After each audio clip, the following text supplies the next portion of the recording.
The woods behind my house always felt like home, until one night I realized I wasn't the only one who thought so. It was the fall of 2019, my first year home from college for a long October break, and the air in the remote stretch of northern Michigan where my parents lived was already biting. Their property bordered hundreds of acres of dense, untouched forest, the kind of woods that felt ancient and alive. I'd grown up exploring every inch of it, building forts and telling ghost stories. It was my sanctuary. So on a particularly crisp autumn morning, on a whim, I decided to pack a small backpack and spend the night camping deep within those familiar woods just a few miles behind our house. It was an impulsive trip, a nostalgic retreat before the true chill of winter set in. I told my parents my general direction, grabbed my gear, and set off around 4 p.m., determined to find a perfect spot before sundown. I hiked for about an hour, deeper than I usually ventured. The sun was already beginning its slow descent, painting the sky in fiery oranges and deep purples. I found a secluded clearing, nestled between towering pines that whispered secrets in the breeze. It was exactly what I'd hoped for, a tranquil, hidden pocket of wilderness. I set up my small tent, built a modest fire pit, and soon had a cheerful little campfire crackling, its warmth a welcome contrast to the cooling air. The sun was almost touching the treetops when I first heard it, a low, guttural murmur, a male voice, seemingly coming from all directions at once. It was unsettling. These woods had no trails, no designated camping spots. Running into another person out here would be a strange coincidence. I froze, straining my ears, trying to pinpoint the source. The shadows from the dense pines were already long and dark, making it impossible to see anything beyond the immediate circle of my firelight. The muttering continued, a rhythmic, almost chanting sound that felt too close to be passing by. It sounded like it was circling me. After what felt like an eternity, perhaps 5 long minutes, I finally called out, "Hello? Is anyone there?" The moment the word left my lips, the voice abruptly cut out. The forest fell into a chilling, absolute silence. My heart began to pound. I called out again, louder this time, but received no reply. The hair on the back of my neck stood up. With only a sliver of daylight left, the idea of staying put suddenly felt unbearable. I made a quick decision. I would move. I hastily packed my gear, extinguishing my small fire and stomping out every ember, leaving no trace. The fading light was against me, but I plunged deeper into the trees, pushing through thick brush and over fallen logs, determined to find a new, truly hidden spot before complete darkness consumed the woods. After a frantic 15 minutes, the last vestiges of twilight vanished. The forest became an oppressive, inky blackness. I had to settle quickly, setting up my tent in a less than ideal spot, surrounded by a tight cluster of ancient oaks. I managed to start another small fire, hoping its cheerful crackle would somehow ward off the growing sense of dread. The silence now felt less calming and more predatory. I was making s'mores, roasting a marshmallow over the flames, trying to convince myself that my imagination was simply running wild. Several hours passed. The fire began to die down, casting flickering, distorted shadows. Then I heard it again. The unmistakable crunch of dried leaves and twigs directly behind my tent, in the darkest part of my campsite. I froze, marshmallow stick forgotten. The sound stopped the moment I turned my head. It was the same unsettling pattern from before. I didn't call out this time. My voice was trapped in my throat. I just stared into the void, listening to the pounding of my own heart. After what felt like an eternity, a man stepped out of the darkness, not from behind my tent, but from the front, across the dying campfire. He moved with a strange, almost unnatural calm. He was tall, dressed in dark, worn work clothes, and his face was obscured by the low light, but I could see his eyes. They were cold, distant, and utterly devoid of warmth. "Didn't mean to scare you," he said, a thin smile on his lips that didn't reach his eyes. He walked casually to the fire, holding his hands out as if to warm them, acting as if this was completely normal. "Mind if I join you?" My mind raced. Yes," I stammered, scrambling to my feet. "I think you're at the wrong campsite." He looked at me, his smile fading, replaced with a flat, unnerving stare. "No," he said, his voice now a low, monotone growl. "I don't think I am." Just as he spoke, another twig snapped behind me from the exact spot I'd heard the footsteps earlier. My blood ran cold. He wasn't alone. I didn't hesitate. I bolted, sprinting into the pitch-black woods, not caring where I was going, just away. I heard him shout something in frustration, followed by the heavy thud of 2 sets of footsteps chasing me. My childhood knowledge of these woods was my only hope. I ran blindly, crashing through brush, stumbling over roots, the sounds of my pursuers slowly fading behind me as I weaved through the labyrinthine trees. I didn't stop until I burst out onto the familiar paved road that led back to my parents' house, my lungs burning, my legs screaming. They called 911, and the next morning, a team of officers and I hiked back to my campsite. Everything was gone. My tent, my backpack, my sleeping bag, everything. The only thing left was the cold, dead ashes of my second campfire. The officers suggested they might have just been thieves waiting for me to leave my gear unattended. But I knew better. They didn't just steal my things. They chased me. And the way they appeared, the way they moved, the way that man had looked at me, it felt like something far more sinister than a simple robbery. I never went back into those woods, not even during the day. I still see them in my nightmares. The long, dark shadows, the cold, dead eyes, and the unsettling silence that fell over the forest when the whispers stopped.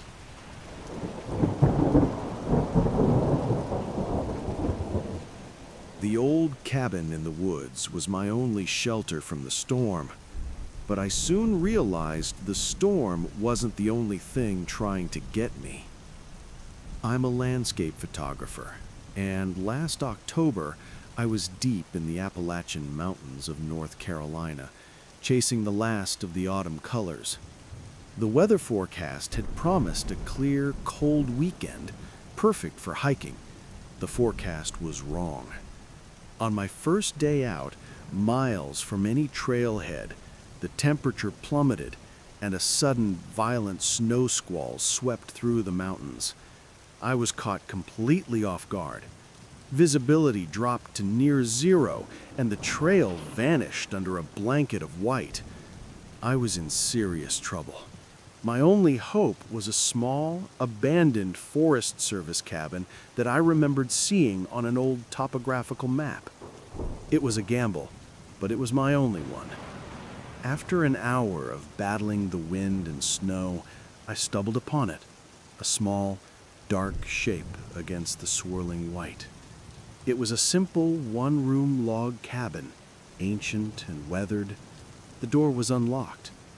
Inside, it was freezing and smelled of dust and damp earth, but it was shelter.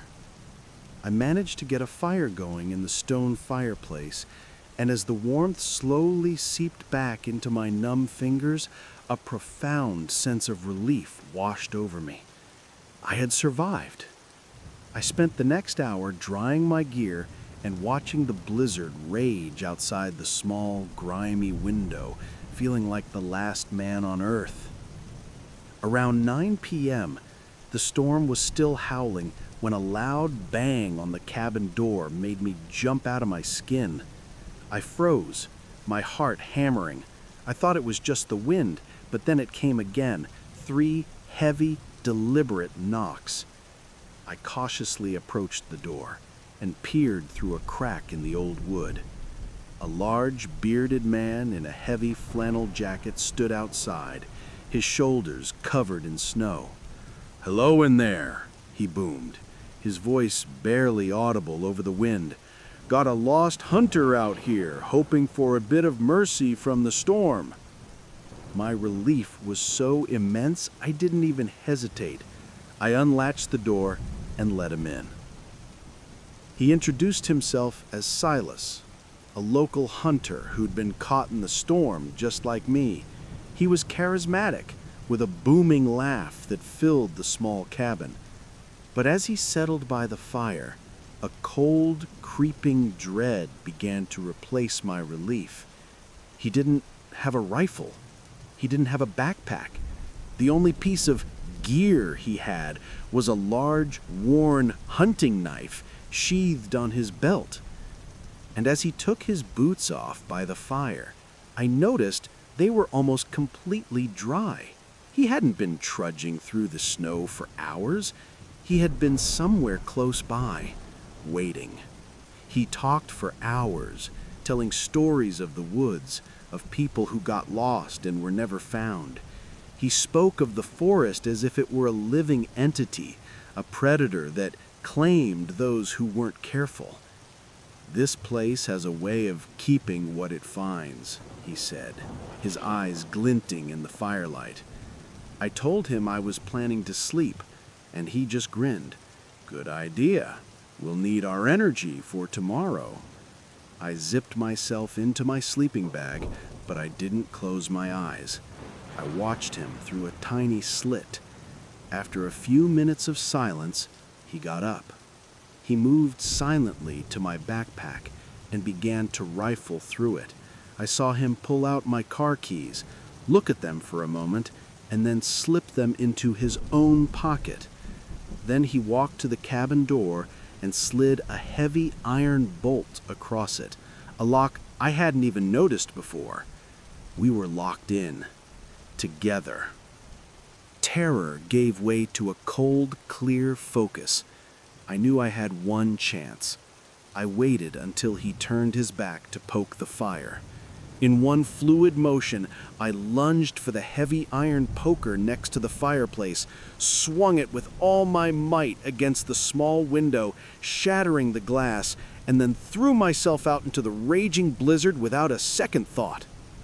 I landed hard in the deep snow, the freezing air a shock to my system. I scrambled to my feet and just ran, disappearing into the white chaos of the storm. I could hear him screaming with rage from inside the cabin, the sound quickly swallowed by the wind. I didn't have my backpack, my map, or my keys. All I had was the adrenaline coursing through my veins. I ran until I couldn't feel my legs, eventually collapsing from exhaustion at the base of a large pine tree where I spent a miserable, terrifying night shivering, waiting for the sun, or for him to find me. By a sheer miracle, the storm broke at dawn. I was able to get my bearings and begin the long, freezing hike back to civilization. When I finally reached a ranger station and told them my story, they went to investigate the cabin. They found it empty. My backpack was gone. The only thing out of the ordinary were the markings carved into the wooden wall behind the old stove. They were a series of dozens of vertical lines, grouped in sets of 5, like a prisoner marking the passage of time. Silas wasn't just a hunter. That cabin wasn't a shelter. It was his trap. And the police told me I was the first person who'd ever been inside it and come back out to tell the tale.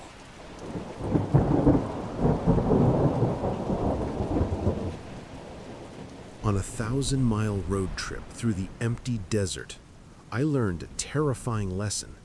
Coincidence doesn't exist out there. Only predators and prey. My goal last October was to drive solo from Colorado to California through the vast, empty heart of Utah's desert highways. I had my SUV kitted out for camping, filled with enough water and supplies to last a week. I wanted to feel a sense of profound isolation, to be humbled by the sheer scale of the landscape. I got my wish, and I have regretted it every day since. The first day was magnificent. Endless stretches of red rock and blue sky, with no other cars for miles. The silence was absolute, broken only by the wind and the hum of my tires on the asphalt. The lack of cell service wasn't a bug, it was a feature. Late that afternoon, I stopped at a remote, dusty gas station, the only one for 100 miles. As I was filling my tank, an old, beat-up RV, the kind from the 1980s with faded brown and orange stripes, pulled in on the other side of the pump. The windows were covered with grimy, sun-bleached curtains, and I never saw anyone get out. It just sat there, humming, while I paid and left. An hour later, I pulled off to a scenic overlook to watch the sunset. As I got out of my car, I saw it again. The same RV was parked at the far end of the overlook, still humming, its curtains drawn tight. It was a coincidence, I told myself. There's only one road. But a prickle of unease made me cut my stop short and get back on the highway. As dark fell, I found designated dispersed camping spot, a small dirt clearing a few hundred yards off the main road. I felt safer being hidden from the highway. I made a quick dinner on my camp stove, and as the desert temperature plummeted, I retreated into the relative safety of my car for the night, putting up my blackout window shades. I was exhausted and fell asleep quickly, convincing myself the strange RV was just a harmless fellow traveler on the same lonely road. I was jolted awake around 2 a.m. by a sound. It was a soft, rhythmic scratching on the outside of the car near the rear passenger door. My heart leapt into my throat. A coyote? A branch? I stayed perfectly still, holding my breath, straining my ears. The scratching stopped. Silence. I slowly peeled back a tiny corner of my window shade and peered into the inky blackness. I saw nothing. I was just about to convince myself I'd imagined it when my entire car was violently jolted. Someone had thrown their full body weight against the driver's side door, and then the handle began to rattle violently. Panic seized me. I scrambled into the front seat, my hands fumbling frantically for the keys in the ignition. As I did, the rear passenger window exploded inward, showering the back of the car with a spider web of shattered glass. An arm reached through the broken window, groping blindly for the interior door handle. At the same time, the man outside my door began pounding on the glass with his fist, his face a monstrous, contorted shadow against the dark glass. I finally got the key into the ignition. The engine roared to life, and I slammed the car into drive. I floored it, spraying dirt and gravel as I fishtailed back on the access road. As my headlights swung around, they illuminated the entrance to the camping area. Parked there, with its lights off, silent and waiting, was the old RV. It had been there the whole time. They hadn't stumbled upon me by chance. They had followed me from the gas station, waited for me at the overlook, and when I pulled off to camp, they had simply pulled off a little further down the road and waited for the dead of night to make their move. I didn't stop driving until the sun came up and I reached the first small town in California. I never reported it. What could I say? I never saw their faces. I didn't get a license plate. But I know with a chilling certainty what their plan was. The slow, patient pursuit. The coordinated attack in the middle of nowhere. This wasn't their first time. I went into the desert seeking solitude. But I found something else entirely. I found out that the most terrifying thing about being truly alone is the moment you realize you're not.